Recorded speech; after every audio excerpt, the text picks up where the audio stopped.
यारों के यार, जिनकी हंसी में कोई झूठ नहीं और दोस्ती में कोई सीमा नहीं। हर गांव, हर मोहल्ले में ऐसे लोग होते हैं जो सिर्फ अपने लिए नहीं जीते, बल्कि अपने दोस्तों और समाज के लिए भी जीते हैं। बुलेट पर सवार नवल गुरु दोस्तों के लिए किसी भी मुश्किल काम को करना हो, नवल पीछे नहीं हटते। ओ यार, तू मेरे नाल थी हमेशा, तू ही वजह है मेरी हर खुशी की। कदम मिलाकर चले थे हम, राह चाहे कितनी भी कठिन,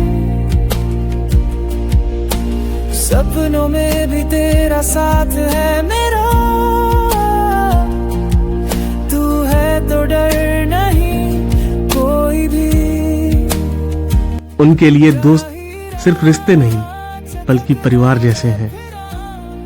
नवल जी समाज की हर कमजोरी, हर कमी पर खुलकर लिखते हैं, जिनके शब्द कभी डरते नहीं, कभी छुपते नहीं। जब कुछ गलत होता है, नवल की कलम बनती है समाज का आईना। नवल की दुनिया में दोस्ती और सच्चाई का जश्न है, जहां हर शाम आहूजा की महफिल में हंसी गूंजती है, वहीं हर सुबह समाज के लिए सवाल उठते हैं। दोस्ती, जुनून और सच की मिसाल, यह है नवल सिंह पटेल, यारों के यार। तेरा यार हूँ मैं, तेरा यार हूँ मैं। जब कोई लेखक समाज के लिए लिखता है तो वो सिर्फ शब्द नहीं होते, ये एक आईना बन जाते हैं, हमारी सोच का, हमारी समस्याओं का और हमारी जिम्मेदारियों को सामने लाता है।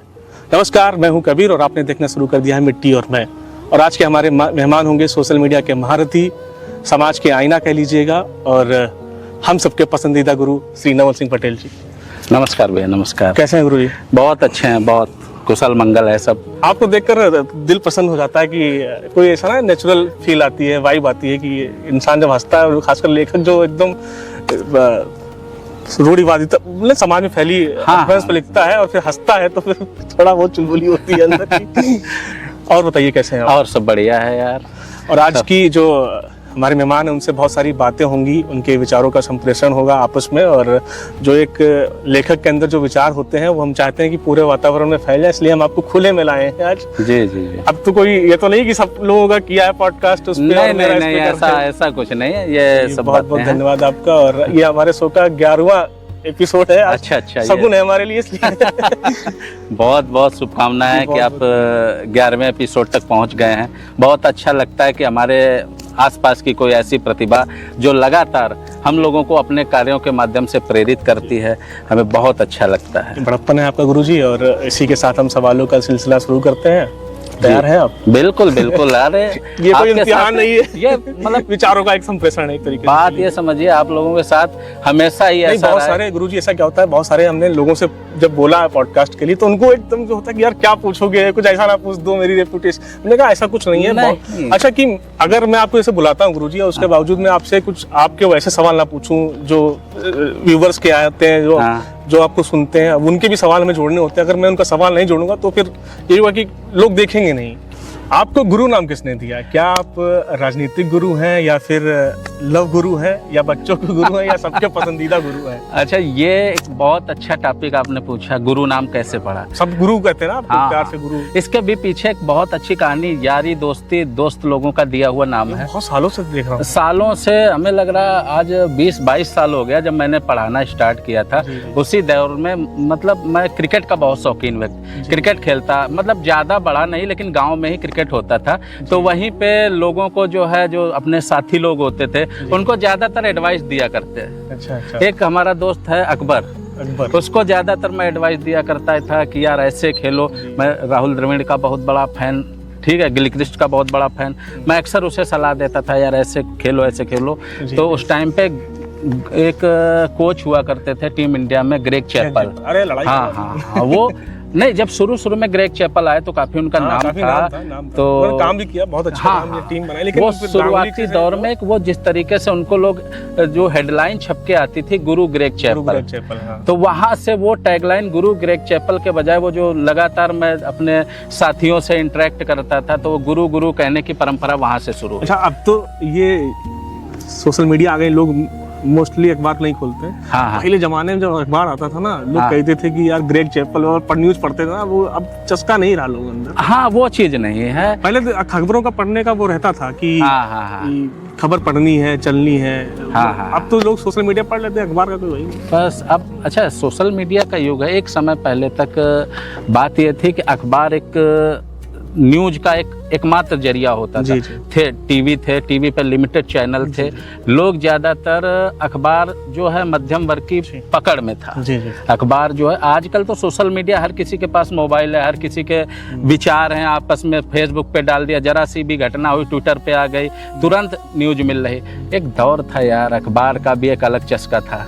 हम लोग अखबार को हमने कभी भी आगे से फ्रंट पेज पढ़ा नहीं, हमेशा जब भी पढ़ा तो बैक से जो क्रिकेट वाला पेज होता है, सबसे पहले क्रिकेट की दीवानगी इस हद तक थी कि हम लोग बस क्रिकेट के बारे में ही ज़्यादातर पढ़ते थे। तो वो अखबार का एक कोना, और संडे को एक निकलता था एक एडिशन रूपायन, नहीं वो फ्राइडे को आता था। हाँ, फ्राइडे को अमर उजाला का अंक। हाँ, एक मतलब अब वो एक अलग था, वो मोस्टली एक पेज पे कुकिंग का होता था, एक पेज पे शायरी का होता था, जो मतलब नहीं लोग लेख लिखवाते। अब भी आता है शायद, मुझे लगता है, आई थिंक सो। हाँ, आता है, लेकिन अब फिलहाल अखबार अभी बीते संडे को ही हमने लास्ट टाइम पढ़ा ये है। चीज मुंबई के लोगों के अंदर, महाराष्ट्र में ये बड़ा अच्छी चीज है। आज के लोग वहाँ भी सुबह, कितना भी बड़ा बिलियनियर हो या फिर सादा इंसान हो या ब्यूरोक्रेट हो, वो सुबह उसकी मेज पे अखबार होता है, वो चाय जो पीता है वो अखबार के साथ ही पीता है। तो वहाँ पे अभी भी प्रिंट मीडिया का बड़ा स्कोप है, होना चाहिए, इधर भी होना चाहिए। बिल्कुल। अखबार एक जो मध्यम वर्ग की जो है, हाँ, जरूरत है, और हर किसी को समाचार पढ़ना चाहिए।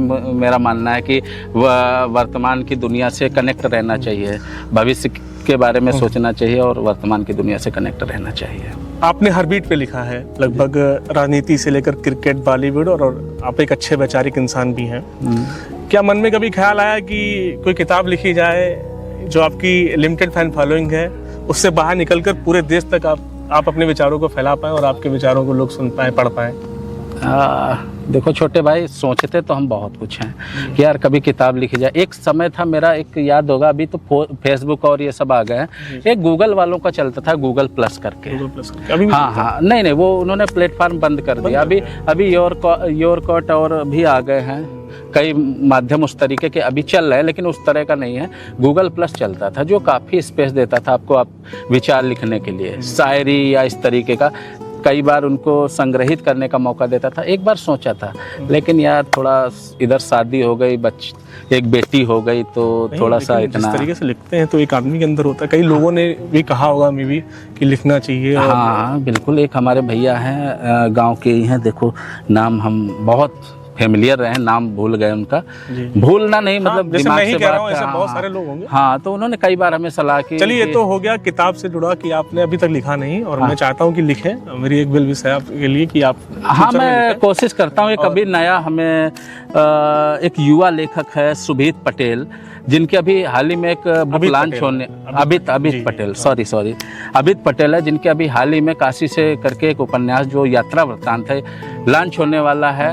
टाइम आने पे आप लोगों को बताएंगे, आप पढ़िएगा जरूर। युवा लेखक है, बहुत अच्छे लेखक हैं, जानने इतना अच्छा लिखते हैं, कभी मन में विचार नहीं आया कि किसी बड़े देश के किसी बड़े न्यूज संपादक में कि एडिटर का काम करें? उम्मीदें तो बहुत, या फिर यही सोचते हैं कि कोई मुझे फलाने का मीडिया का वो ना कह दे, नाम नहीं लेना चाहता हूँ? नहीं, ऐसा कुछ नहीं है। मीडिया यार इतनी बदनाम हो चुकी है, अब तो मीडिया नाम से ही डर लगता है यार।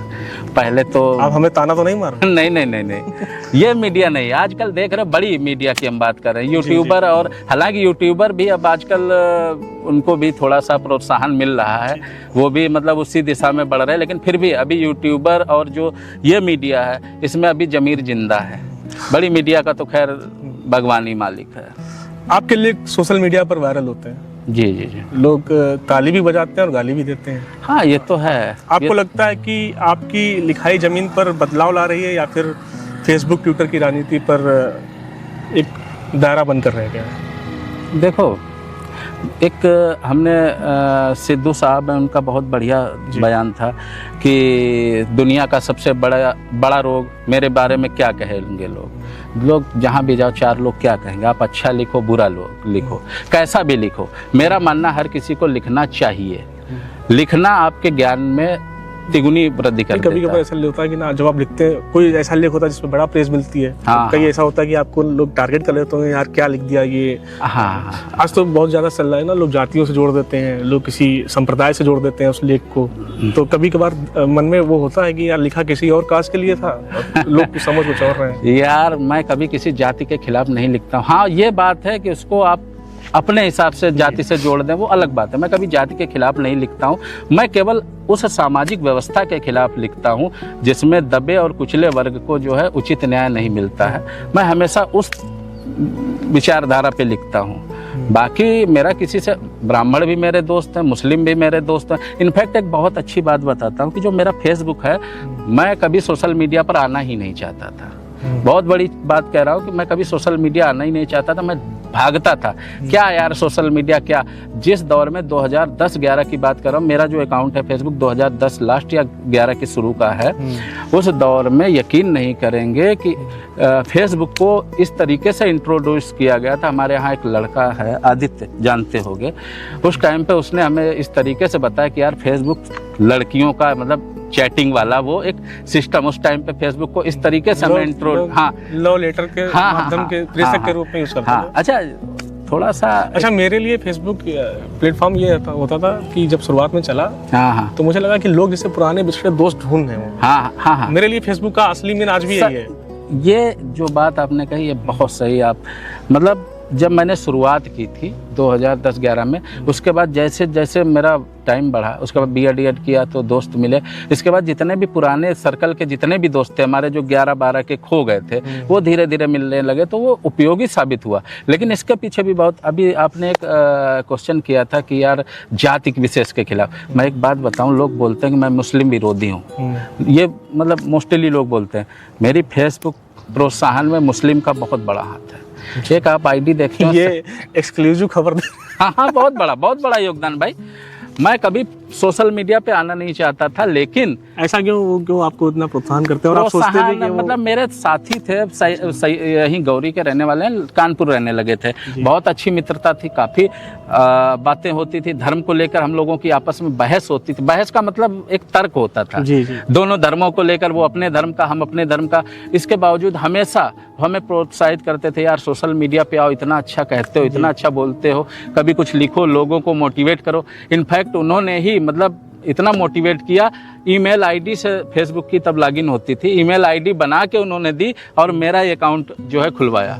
शायद आज वो हमें देख के अफसोस कर रहे होंगे कि यार किसका खुलवा दिया। चलिए गुरुजी, बात करके मजा आ रहा है आपसे। और एक जो गुरुजी पर एक आरोप लग रहा है एक तरीके से कि कभी आप राइट विंग से काफी प्रभावित थे, लेकिन हाल फिलहाल में आपके जो लेख होते हैं वो लेफ्ट विंग से ज्यादा काफी प्रभावित है। बरेली हिंसा के बाद तो आपने अखिलेश यादव तक को भी नहीं छोड़ा। आज ही आपने लिखा था लेख में कि हम थोड़ा सा बीजेपी से थोड़ा दूरी बना लेते हैं तो अखिलेश के ऐसे बयान आ जाते हैं कि हमें सोचने पर मजबूर कर देते हैं। क्या आपको पढ़ने वाले मान लें कि नवल जी अब नो परमानेंट फ्रेंड्स और नो परमानेंट एनिमीज वाली पॉलिटिक्स फॉलो कर रहे हैं? देखिए, कोई परमानेंट मेरा एनिमी नहीं है, कोई परमानेंट मेरा दोस्त नहीं है। जो अपने मौके की तलाश ढूंढ रहे हैं। हमने कहा हर किसी को लिखना चाहिए, ओपिनियन होती अपनी अपनी। नहीं, आपने बड़ा अच्छा लिखा कि यार जितना मैं बीजेपी से दूर हो रहा हूँ उतना अगले से लिख के आके मुझे फिर वही चीज मिला दे रहे। नहीं होता है यार, मतलब सबसे पहले समस्या पता क्या, राइट विंग से लेफ्ट विंग इतना जल्दी कैसे यार? नहीं, क्या होता है, आंखें जब खुलती है ना तो थोड़ा वक्त लगता है, थोड़ा सा वक्त लगा। लेकिन मतलब मैं कभी ना राइट में हार्डकोर लिखने वाला राइट विंग का आदमी अचानक से लेफ्ट विंग। नहीं, कुछ चीजें हैं जब आप अपनी आंखों से देख रहे हैं जी। तो उसके बाद भी अगर आंखें बंद करके बैठेंगे, कुछ लाइनें हैं मैं आपको शेयर करना चाहूँगा। कुछ ऐसे लोग हैं जो अभी भी उस तरीके से हैं, तो उनके लिए मैंने कुछ पंक्तियाँ ये लिखी हैं कि नेता जो कहें, धर्मगुरु जो बताएं, नेता जो कहें, धर्मगुरु जो बताएं, बिना सोचे जो बस वाह वाह गाएं। ये कुछ हमारे दोस्त हैं जो अभी भी लीन हैं, उनके लिए हैं कि नेता जो कहें, धर्मगुरु जो बताएं, बिना सोचे समझे बस वाह वाह गाएं। ज्ञान से दूर बस जिद से लड़ जाएं। ज्ञान से दूर, बस जिद से लड़ जाएं, ये अंधभक्ति है, कोई सीख नहीं है। ये जो लोग हैं वो ये सब जान जाएं। ये कहीं ना कहीं लिखा पहले सबसे पहले बात जो जहाँ से भी है, आपको बहुत बहुत बधाई इसके लिए, शायरी के लिए, शेयर के लिए। लेकिन ये कहीं ना कहीं व्हाट्सएप यूनिवर्सिटी को इंगित कर रहा है। हालांकि मेरी कोई अभी देखिए कोई वो नहीं है, कोई मेरा विंग नहीं है। ये राइट विंग के आदमी थे, लेफ्ट विंग के होने इसलिए नहीं, हम राइट विंग लेफ्ट विंग नहीं मानते। ये देखिए आप इन्होंने खुद बता दिया, नो परमानेंट फ्रेंड्स और नो परमानेंट एनिमीज। हम किसी को नहीं मानते। देखो सीधी सी बात, सीधा फंडा है अपना। जो आपको दिखता है, जो आपका अंतरात्मा, जो आपकी अंतरात्मा बोले कि नहीं यार ये सही है, तो आप उस तरफ लिखिए, ठीक है। बरेली में जो हिंसा हुई, हिंसा किसी भी रूप से जायज नहीं, कहीं किसी भी चीज का सलूशन हाँ सलूशन नहीं है। अब पुलिस वहाँ पे खड़ी है, क्या करे बताओ? वो पुलिस मार खाए, क्या करे बताओ भाई? प्रशासन अपना ये बहुत अच्छा प्रश्न आ रहा है आपके लिए जो है। ये कई लोगों ने मेरे से कहा कि पूछिएगा ये जी। ये और जो हमारे कैमरा मैन है वो भी हंस रहे हैं ये प्रश्न सुन के, उनको पता है कि क्या आने वाला है। नवल जी, आपके यारों दोस्तों की एक महफिल है, आहूजा की महफिल। जी, जिसमें राजनीति से लेकर गांव की नौटंकी हर तरीके का मजाक उड़ता है। क्या ये महफिल सिर्फ हंसी के लिए है या आप इसके जरिए जनता को आईना दिखाना चाहते हैं? देखिए, उस महफिल का संचालक यही है, आहूजा की महफिल के। एक हमारे दोस्त हैं दीपक पटेल जी, जिनको हम आहूजा। अच्छा, वो डॉक्टर आहूजा, वो किरदार दीपक पटेल जी। हाँ, दीपक पटेल जी हैं। बहुत उन्हीं को आप टारगेट करके बहुत ही अच्छे दूसरे लोगों को ताना मारते हैं। ताना नहीं मारते हैं भाई, उनको नहीं ताना मारते हैं, आप उनको लेके दूसरों को आप करते हैं, कह सकते हैं ऐसा। तो आहूजा की महफिल फुल्ली एक कॉमेडी शो है या फिर मतलब बैठकी है, क्या है? ये एक बैठकी है। दिन भर की थकान से हम लोग बोर हो जाते हैं, शाम को मिलते हैं यार दोस्त कहीं। उसमें काफी हमारे पॉडकास्ट पे आए थे अपने जी, संगीत रंगीत बड़ा चलता है, बड़ा चाय पानी होता है वहाँ पे। और फिर शाम को जब महफिल और हो जाती है, फिर उसका कंक्लूजन फेसबुक की पोस्ट पे आता है। अब 3-4 दोस्त हैं यार, वो आपस में 6-7 लोग बैठे हैं, उसमें एक दूसरे की टांग खिंचाए। कोई तो होना ही चाहिए जिसकी टांग खिंचाई होती है, उसी के माध्यम से हम तो देखते हैं किसी मूवी का रिव्यू हो, इंडिया पाकिस्तान का मैच हो, पॉलिटिक्स से कुछ हो, वो डॉक्टर आहूजा बन के किसी ना किसी पे बिल फाड़ना होता है।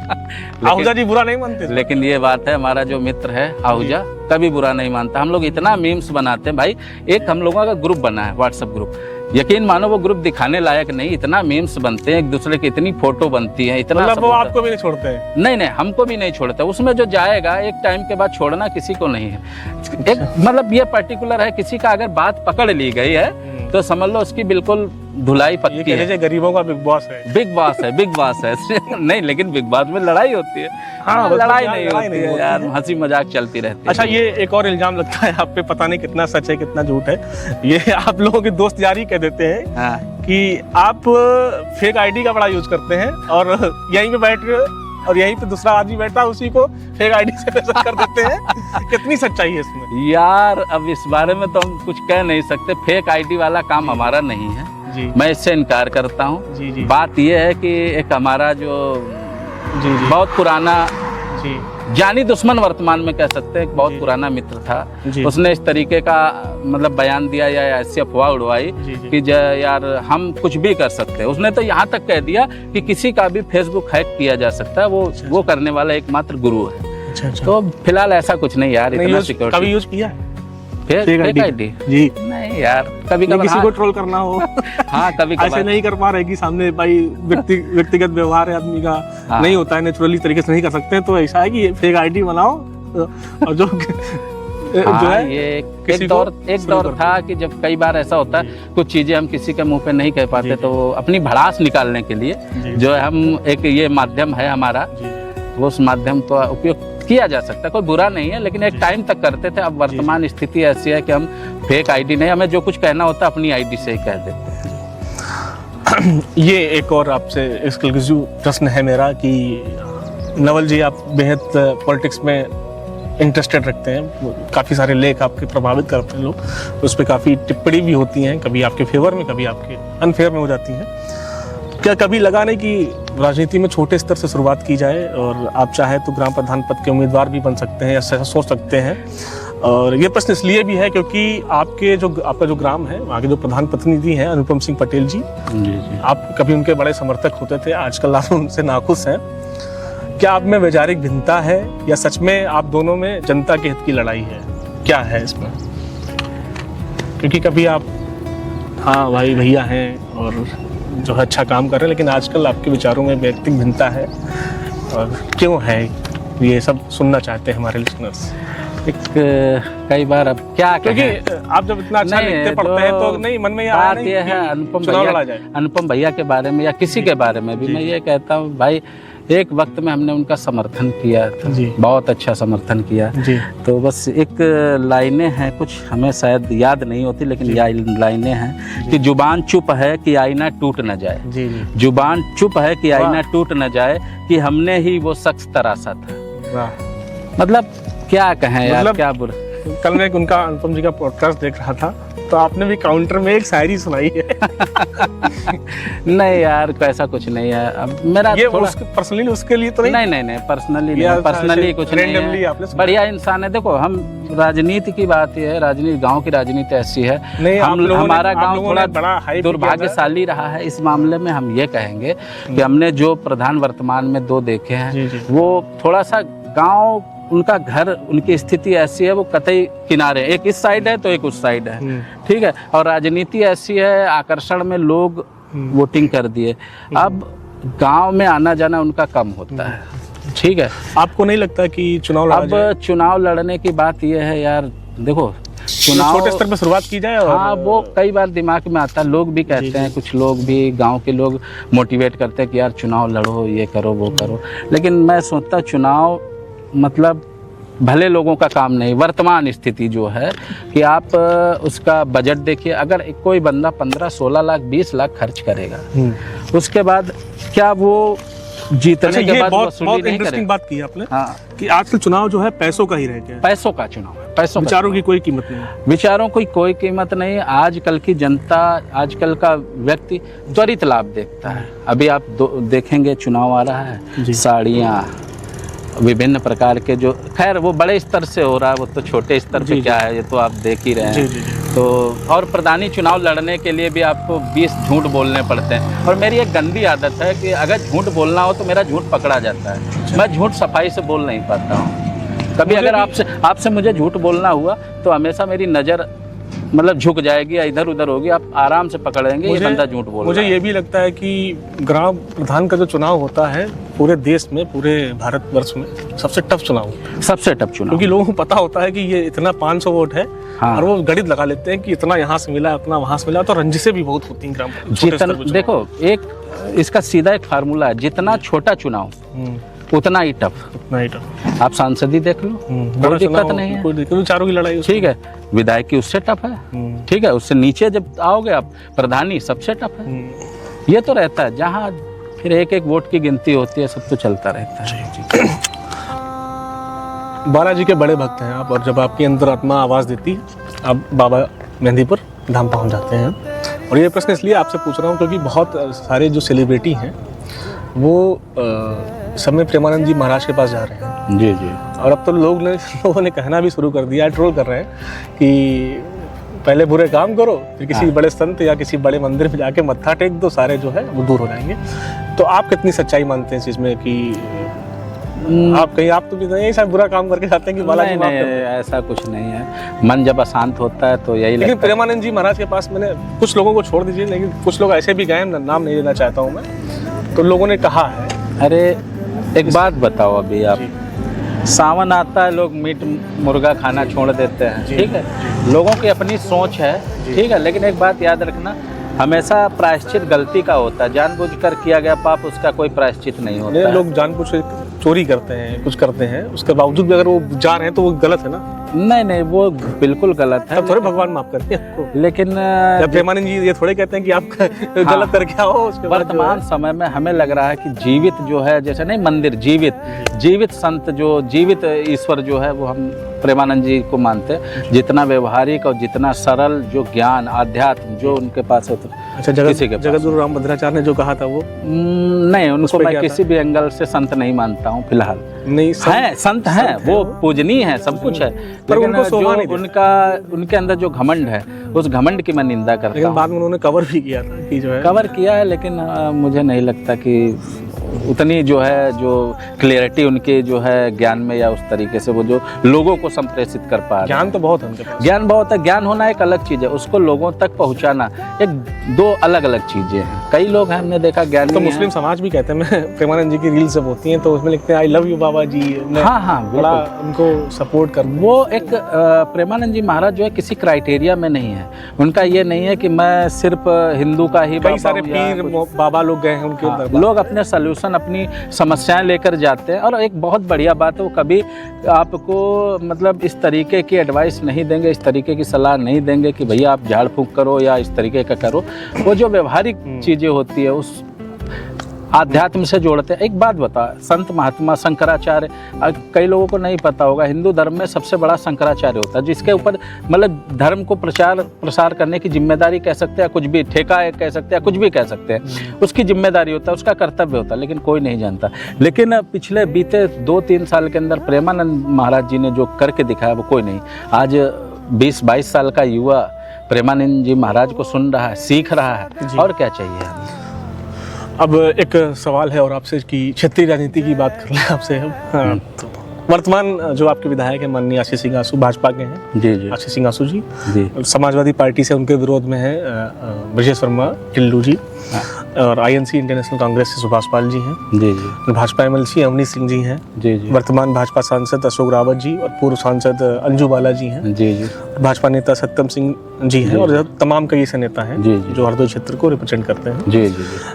इनमें सबसे विजनरी कौन है आपके हिसाब से, जो अभी तक आपको लगा हो कि इसने काम किया है ग्रामीण? अगर मैं रेटिंग की बात करूं, अगर मैं एक नाम रेटिंग दूं, अगर एक नाम लिया जाएगा तो मुझे लगता है आशीष सिंह आसू से बेहतर कोई नहीं है। क्यों?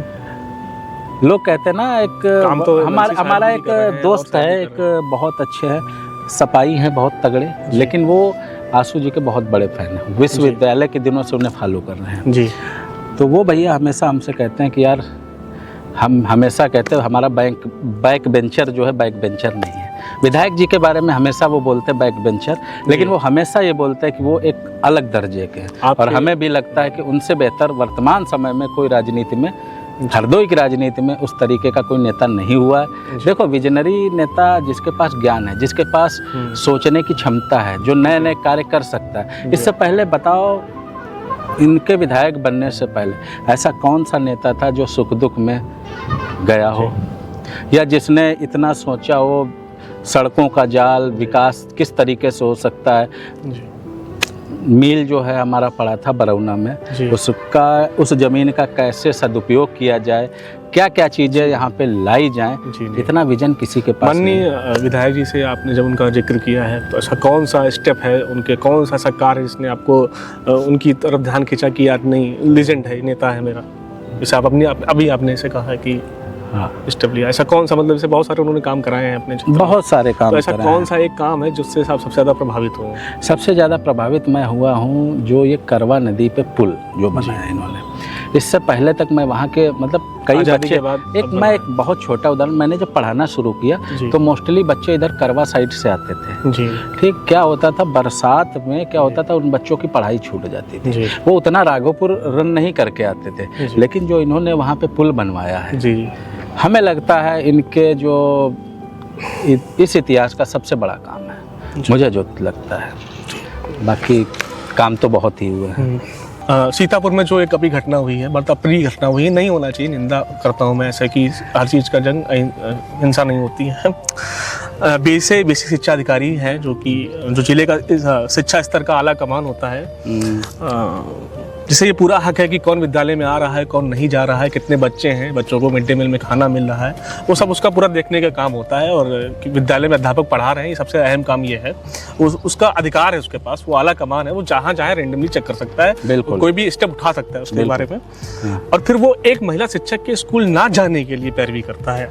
ये कितना दुर्भाग्यपूर्ण मानते हैं कि आप तो आला कमान होते हुए भी कहते हैं कि आप स्कूल नहीं जाइएगा। एक मतलब प्रधानाचार्य को फ़ोन करते हैं कि आप स्कूल नहीं जाइएगा, फला मैडम नहीं आ पाएंगी, जबकि प्रधानाचार्य खुद करें कि मैं अकेला इंसान हूँ यहाँ पे, और अगर 1-2 दिन भी आ जाएंगे तो मुझे संबल मिलेगा, बच्चों को संभाल सकते हैं कि वो होंगे।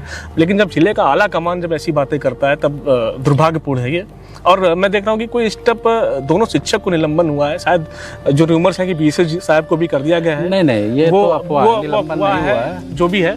लेकिन मुझे सबसे पहला स्टेप तो ये लगना चाहिए, जो ऑडियो रिकॉर्डिंग हुई है, जो पुष्टि अभी तक जितना मिला है सामग्री है मीडिया को, जो भी देखा है हम लोगों ने, उसमें यही आया है कि मेरे हिसाब से बीएसए साहब को सबसे पहले गवर्नमेंट को स्टेप लेना चाहिए इस पे। बिल्कुल। देखिए, एक हम वर्तमान परिदृश्य की बात करते हैं, जो बेसिक एजुकेशन, बेसिक टीचर है, थोड़ा कमियां हैं। देखो, कमियां हर विभाग में है, 10% 5% कमियां हैं, ठीक है।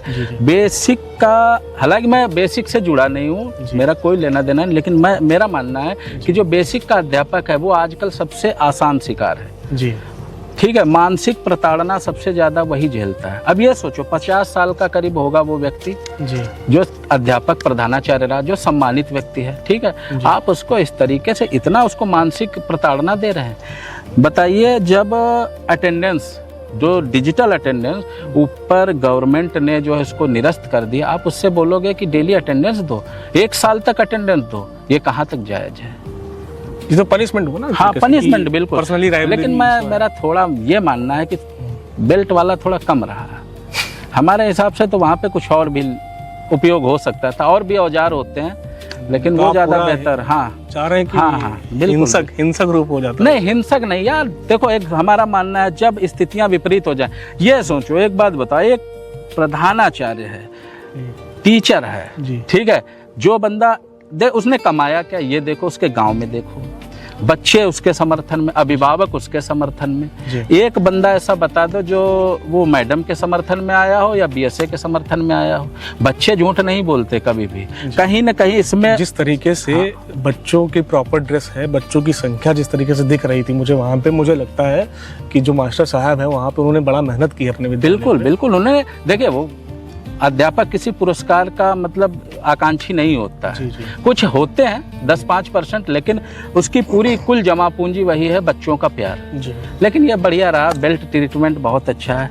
बेल्ट ट्रीटमेंट से बढ़िया, एक हमें अभी हमारे एक दोस्त बता रहे थे, बेल्ट ट्रीटमेंट का जो बढ़िया सा है बेस, ये हर जगह होना चाहिए। इस तरीके के जो अधिकारियों, बेलगाम अधिकारियों पे ऐसा होना चाहिए, बेसिक एजुकेशन लर्निंग ट्रीटमेंट होना चाहिए। बिल्कुल, बेल्ट का फार्मूला है, बिल्कुल बेल्ट का यही फार्मूला है। हमारे मित्र बेसिक एजुकेशन लर्निंग ट्रीटमेंट, ये हमारे मित्र अवनीश जी अभी एक खरीद के लाए बेल्ट, आपने देखी होगी सोशल मीडिया पे, बहुत ही खतरनाक है। मैं कम यूज कर रहा हूं। अगर हाँ, देखिएगा, जरूर जाइएगा, देखिएगा, बहुत अच्छी बेल्ट है। अगर शायद ये बेल्ट जितने भी शिक्षा विभाग के कर्मचारी हैं, जो भी, और खासकर बीएसए साहब सभी जिलों के, ये देख लीजिए। वैसे बीएसए साहब बहुत ही हर जिले में अब उन्होंने नहीं हर अधिकारी नहीं होता है। नहीं कुछ नहीं, अब अपने देखो अधिकारी देख लो, अपने यहाँ पे इतने अच्छे हैं जी।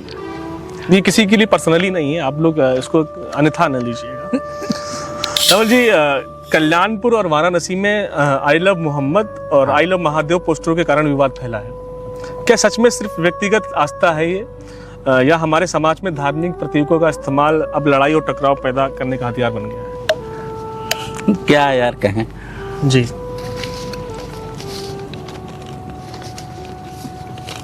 देखिए, धर्म कोई कमजोर नहीं होता जी। आप आई लव मोहम्मद लिखें, आई लव महादेव लिखें, कुछ भी लिखें जी, कोई भी कमजोर नहीं होता। आपको अपनी आस्था दिखाने का पूरा हक है जी। लेकिन वो एक माध्यम होता है जी। वो एक जरिया होता है ईश्वर से अपने आप को कनेक्ट करने का, ठीक है। आस्था हमेशा एकांत में की जाती है, इसको शो ऑफ नहीं किया जाता है। ये जो आई लव मोहम्मद, ये सब, ये राजनीतिक लोग हैं जी। राजनीति से प्रेरित होकर। तो आई लव मोहम्मद बोलने, आई लव महादेव बोलने में कोई परहेज नहीं, कोई परहेज नहीं, वो आस्था का विषय बोलो, आप डीपी लगाओ, आप अपने विचारों का वो बोलो कि आई लव मोहम्मद के नाम से आप ग्रुप बनाओ, लोगं को अवेयरनेस करो। वो सही है, वो जायज है, वो आपका हक है। आप नहीं, मैं किसी भी धर्म के लिए कह रहा हूँ कि किसी लोग एक पर्टिकुलर प्लेस है वहाँ पे भीड़ लगा के ये चीजें करना, वो धार्मिक सौहार्द को बिगाड़ने की कोशिश। अगर आप आई लव मोहम्मद या आई लव महादेव के नाम पे जो हिंसा करेंगे या किसी, वो देखो, धर्म को बढ़ाना नहीं होता, वो धर्म, ये करने से आपका धर्म एक विकृत रूप ले लेता है। लोगों की नजरों में, अन्य धर्मों की नजरों में आप कट्टर हो जाते हैं। छत्तीसगढ़ या झारखंड की कहीं की एक न्यूज़ थी, मैं पढ़ रहा था, वहाँ के मौलाना साहब ने कहा कि मोस्टली जो मुस्लिम महिलाएं हैं वो गरबा के लिए ना जाएं, और अगर जाएं तो पूरा पार्टी जो उनके रूल्स एंड रेगुलेशंस हैं उसको फॉलो करके जाएं, क्योंकि हिंदू में नवरात्र पवित्र सप्ताह होते हैं। और उन्होंने बड़ा अच्छी तरीके से बोला कि पहली बात, अगर आप जाते हैं तो आप पूरा उनके रूल्स फॉलो करके जाएं। ये नहीं कि आपने उनकी फॉलो नहीं किया, बाद में कोई विवाद हो जाए, उसके बाद हम लोगों को सफाई देनी पड़े। तो ये भी मुझे एक अच्छा स्टेप लगा। नहीं, बहुत अच्छा, बहुत अच्छा। हर किसी को अपने आस्था के साथ जो खिलवाड़ हो रहा है उसको रोकने का हक है। जी जी, ठीक है। आप अगर वहाँ पे, हम किसी धर्म के जा रहे हैं, सपोज करो हम स्वर्ण मंदिर जा रहे हैं या कहीं भी जा रहे हैं, गुरुजी उन्होंने बेसिकली बोला कि उनसे बाकायदा परमिशन लेके जाएं और उनके पूरे रूल्स को फॉलो करके। बिल्कुल, ये तो बड़ा अच्छा स्टेप लगा। बहुत अच्छा स्टेप है। मतलब हर जगह ऐसा होना चाहिए। आप अपने धर्म में, अपनी आस्था में ऐसा कर सकते हैं। जी। हम उसके खिलाफ नहीं। हमें लगता है उन्होंने जो विधायक जी ने किया बहुत अच्छा डिसीजन है, उसमें कोई नहीं। मौलाना जी थे किसी, अच्छा जो कोई भी, हाँ मौलाना जी ने भी किया तो बहुत अच्छा है, बहुत अच्छा उन्होंने बोला, इसमें कोई दो राय नहीं है। हाल ही में एशिया कप देख रहे हैं ना आप पूरा? हाँ बिल्कुल। आपने कल कुछ लिखा भी था। जी। हाल ही में सूर्य कुमार यादव ने जो पाकिस्तान के खिलाफ जीत थी 14 सितंबर को शायद, तो उसमें उस जीत को भारतीय सेना और पहलगाम विक्टिम्स को ये जीत समर्पित की थी। तो उनको अपनी मैच फीस की 30% जो उनकी मैच फीस है उसको झेलना पड़ा आईसीसी की रूल्स के हिसाब से। जी। जबकि साहबजादा फरहान ने गन स्टाइल में सेलिब्रेशन किया है और उनको सिर्फ चेतावनी मिली है। क्या ये दोहरा मापदंड नहीं लगा आपको?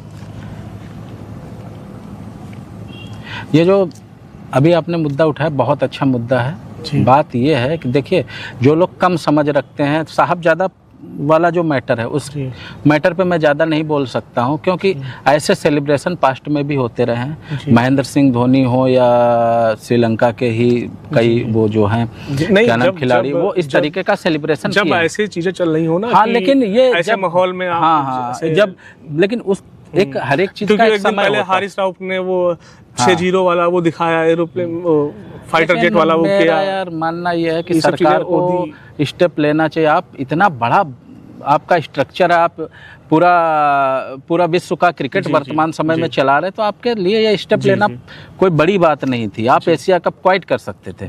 पाकिस्तान की इतनी औकात नहीं है कि $16 मिलियन या इतना वो दे पाया आईसीसी को। आपकी क्षमता है, आप दे देते, बायकाट करते, झंझट खत्म था। नहीं, मोस्टली इंडिया, बीसीसीआई का ये भी एक रुझान आया था, कहने में आया था कि हम इसलिए टूर्नामेंट करें क्योंकि छोटे नेशंस को प्रमोट मिलता है। वो बेचारे हमारे ही गेम से उनका बोर्ड चल रहा है।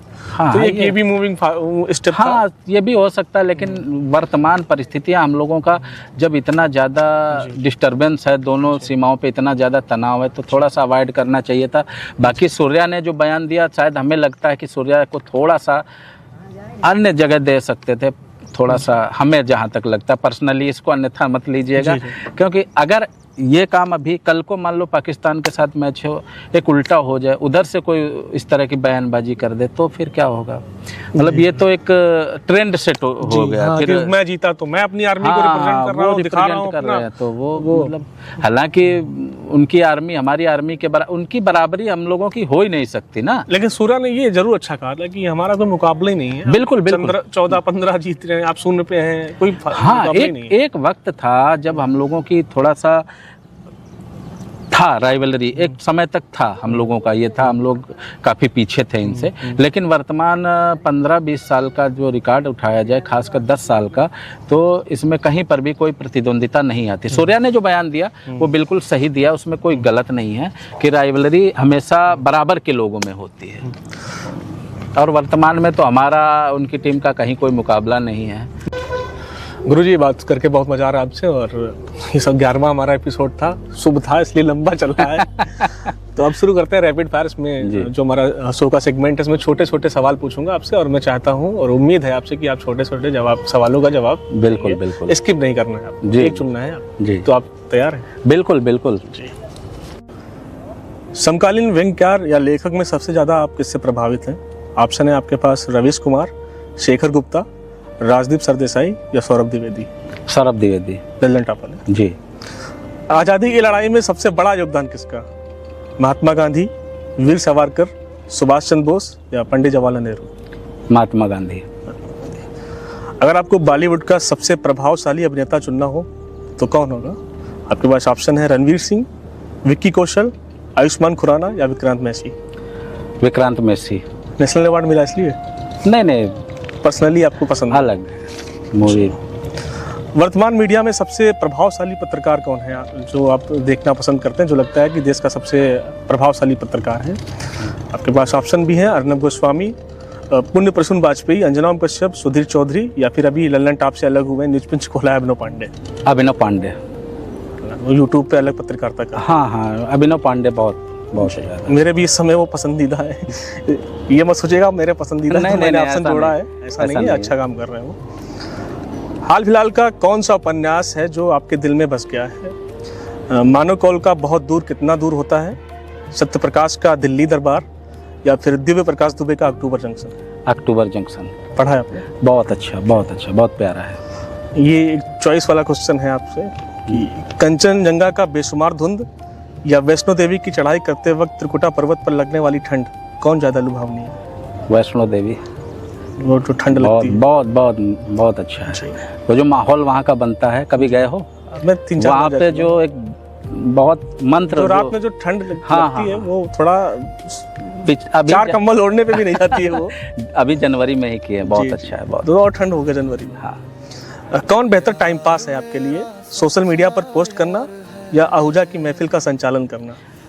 एक चुनना है आपको। आहूजा की महफिल बेस्ट है जी, बहुत मजा आता है। मैं उसके लिए सोशल मीडिया सब कुछ छोड़ सकता हूँ। चलिए, मैंने ये रैपिड फायर तो मेरा पूरा हो गया, लेकिन मैं आपसे मेरा एक पर्सनल क्वेश्चन था, ये मैं पूछना चाहता हूँ आपने लिखना शुरू किया है, आपने लेखक के तौर पे अपनी जो आपकी पर्सनालिटी है उसका जो हो रहा है उसको बढ़ाया है।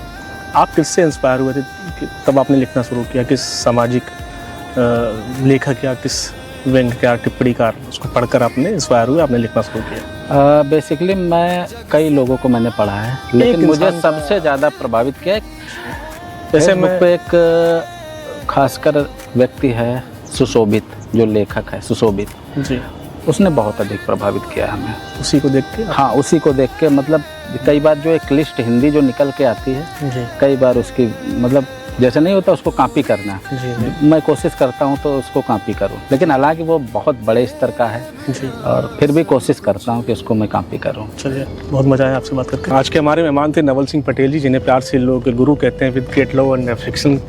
और गुरु जी, कैसा लगा आपको? बहुत अच्छा लगा, सबसे लंबा खिंचा है आपके साथ होगा। और बड़ा मजा आया, और खुला हवा है और हाईवे है। देखो, एकांत मुझे बहुत पसंद है जी, अकेलापन कुछ कभी कभी अच्छा भी लगता है, दोस्तों के साथ हो तो सब भूल जाता हूँ। जी, वैसे बेसिकली नेचर है, नेचुरल चीज़ें, उनसे मुझे बहुत लगाव है। और आपके साथ बात कर मुझे भी बहुत आनंद हुआ है और बहुत सारी चीज़ें हमने सीखी हैं, विचारों का संप्रेषण हुआ है। और हमारे शो में जो भी गेस्ट आता है उसके लिए हम एक शेर पढ़ते हैं। ये हमारे नीतीश, जो हमारे राइटर हैं शो के, उनकी तरफ से है, नजराना है आपके लिए, बड़ा फैन है आपके वो भी। तो नीतीश जी के शब्द हैं, आवाज़ मेरी रहेगी, थोड़ा एडजस्ट कर लीजिएगा ये। बिल्कुल बिल्कुल। तो कुछ कह पाए तो हवा में बिखर गया, कुछ छू पाए तो बस दिल में रह गया, शब्द भी हमारे और असर भी हमारा, चलो अगली महफिल तक यही साथ रहा। बहुत अच्छा, बहुत अच्छा। ये नीतीश जी को बहुत बहुत धन्यवाद कहिएगा। अगली बार मुलाकात करेंगे तो हम पर्सनली उनको धन्यवाद देंगे इतने अच्छे शानदार शेर के लिए। बहुत और हमारी बहुत ज़्यादा आपके साथ शुभकामनाएं हैं कि आप जल्द से जल्द एक उपन्यास हम लोगों को जरूर भेंट करें अपनी लेखनी से, और जीवन के किसी दूसरे क्रम में फिर से आपसे मुलाकात होगी। तब तक के लिए बहुत सारा प्यार आपको, और बहुत सारी दुआएं हैं, बहुत सारी वेल विशर्स हैं आपके लिए कि आप अच्छा लिखें और समाज में अच्छी अच्छी चीज़ों को प्रेषित करते रहें, ताकि समाज में जो दूषित चीज़ें हैं वो दूर हो पाएँ कहीं ना कहीं आपके माध्यम से। मेरी इसी आपकी शुभकामनाएं। बहुत बहुत बहुत धन्यवाद।